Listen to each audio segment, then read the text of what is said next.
Assalamualaikum warahmatullahi wabarakatuh ya. Jumpa lagi saudaraku, tahun Senin ya, dimanapun Anda berada. Menanggapi komentar saudara kita ya, kaitannya dengan apakah ketika kita makan ya, pantangan dari susu ya, itu akan hilang susu kita? Tidak ya, tidak akan hilang ya. Misalkan Anda makan sate, makan kelor, tidak akan hilang ya. Bagaimana mau hilang ya? Karena energinya sudah berada di dalam tubuh Anda ya, sudah tidak berada di dalam media tadi ya. Meskipun katakanlah susunya dioperasi ya, terus sampai ketemu susunya dikeluarkan itu makhluk halusnya itu tidak hilang ya, karena sudah ada ikatan batin dengan diri Anda. Bagi teman-teman weton Senin ya, kalau tidak percaya silakan dicoba ya. Anda pernah pasang susu ya, sudah 10 tahun misalkan ya, sudah tidak mempedulikan. Coba Anda panggil, Anda batin ya, makhluk halus yang ada di dalam tubuh Anda, yang itu merupakan khotam, yang menempati susu yang ada di dalam diri Anda. Walaupun katakanlah susunya sudah dikeluarkan, pasti datang. Kenapa bisa seperti itu? Karena energinya sudah menyatu dengan diri Anda ya. Ibaratnya gini ya, tubuh kita itu minum susu 1 gelas ya. Kira-kira ya, 1 gelas itu setelah 1 hari, energi dari susu itu pasti kan menyebar ke dalam tubuh ya. Bisa enggak kita menghilangkan itu ya? Ayo coba bayangkan. Nah, itu bentuk fisiknya ya. Bentuk energinya ini yang sulit untuk dihilangkan ya. Ya, ketika seseorang ini pernah pasang susu, maka dia terkontaminasi yang namanya energi negatif, sehingga membawa dampak perilakunya menjadi negatif. Ya, perilaku negatif silahkan ya Anda terjemahkan sendiri ya, pokoknya sesuatu yang jelek negatif. Kalau Anda ingin menghilangkan susu secara totalitas, hilangkan perilaku Anda yang sifatnya negatif tadi, akses energi positif, baru nanti akan hilang. Ini sama dengan seseorang ketika dia itu diruqyah ya, di ruqyah diambil susunya, dibacakan ayat suci bla bla bla bla bla, tapi ketika dia pulang 1 minggu 2 minggu kembali ke pengetahuan lama gitu, kembali ke sifat negatif yang lama. Itu kenapa? Ya karena Anda hilang, karena sudah menjadi bagian diri Anda. Makanya perlu ya, seseorang itu ketika dia itu terkontaminasi energi negatif, dia itu perlu yang namanya rawat diri buang sengkolo. Artinya melakukan perbaikan setiap hari. Every day is ibadah ya. Setiap hari harus ibadah, setiap hari harus tirakat. Sampai kapan? Ya sampai benar-benar sembuh, sampai benar-benar reaksi-reaksi itu tidak ada di dalam diri Anda, sampai tubuh Anda itu ringan, nenteng gitu.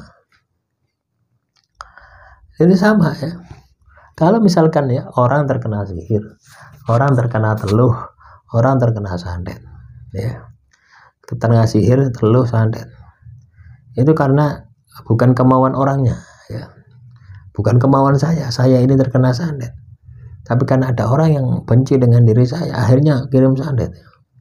Itu lebih mudah menghilangkan ya, daripada ketika Anda memberi ruang ya, memberi ruang di dalam tubuh Anda untuk dimasuki makhluk halus. Artinya Anda ini sudah melakukan kesepakatan, sudah melakukan perjanjian dengan makhluk halus, dengan jin tadi, berupa susu ya, terus kekebalan, apalagi semua macam-macam kepentingan duniawi ya.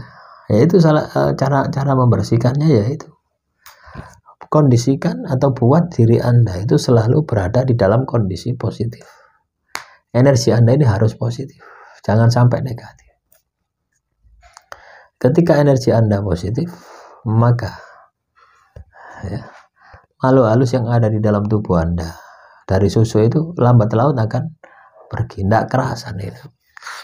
Ya, ibarat orang itu terkena santet, tapi orang yang disantet itu tiap hari ngaji, ya pemanasan ya. Begitu pula dengan susu ya. Ketika di dalam diri Anda ini ada susu, Anda buat ngaji, ya lama kelamaan susu itu akan pergi. Ini akan terjadi gesekan energi, akan terjadi benturan energi, kuat-kuatan. Nah, baru itulah yang bisa ya membersihkan pengaruh dari kodam susu. Ya, bahaya ya teman-teman ya, bahaya. Susu itu sama saja dengan pesugihan itu. Ya, orang pasang susu itu adalah orang-orang yang mencari jalan pintas, ya. Mencari jalan pintas, tidak mau usaha, tapi ingin hasil yang melimpah. Ya itu. Pernahkah Anda berpikir ya? Pernahkah Anda berpikir kodam susu yang ada di dalam tubuh Anda itu dari makhluk halus yang enggak karu-karuan misalkan. Misalkan ya, dicarikan kuntilanak ya, dimasukkan di dalam susu Anda. Nah, bagaimana gitu? Bisa saja gitu. Yang kita enggak tahu gitu ya.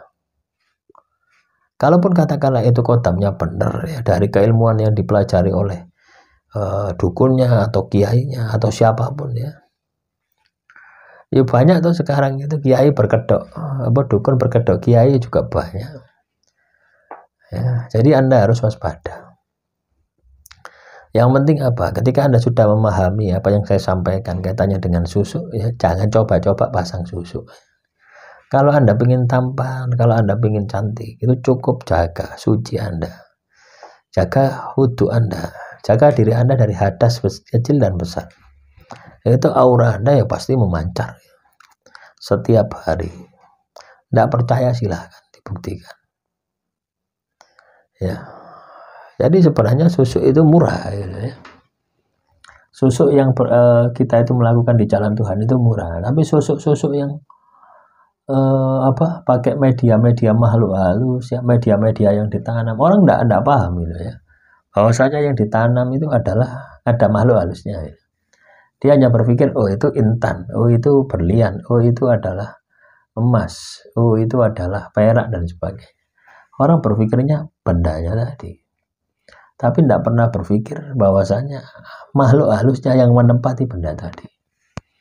Ada juga ya yang komentar katanya dengan kuntilanak terus dipaku terus jadi manusia, itu khayal gitu loh ya. Jadi itu dimensinya dimensi halus, tidak memiliki jasad. Ya, yang ada di film-film itu khayalan. Ya, khayal. Ya, tahu khayal. Ya memang ketika kita bisa melihat ya, ketika batin kita ini peka, maka kadang kita tidak bisa membedakan mana khayalan, mana yang nyata. Ya, artinya wujud dari makhluk halus katakanlah kuntilanak tadi itu hanya proyeksi dari sebuah energi. Ibarat Anda ini lihat film ya, lihat film diputar. Ya, orangnya kadang sudah meninggal dunia, tapi orang di film tadi itu masih hidup. Lah sama seperti itu. Ya. Seolah-olah yang Anda lihat adalah orangnya berjalan, padahal itu adalah energi yang disorot melalui kamera gitu ya, yang dipancarkan. Orangnya di rumah tidur karena filmnya sudah selesai. Ya, paham ya? Demikian yang bisa saya sampaikan. Semoga bermanfaat. Assalamualaikum warahmatullahi wabarakatuh.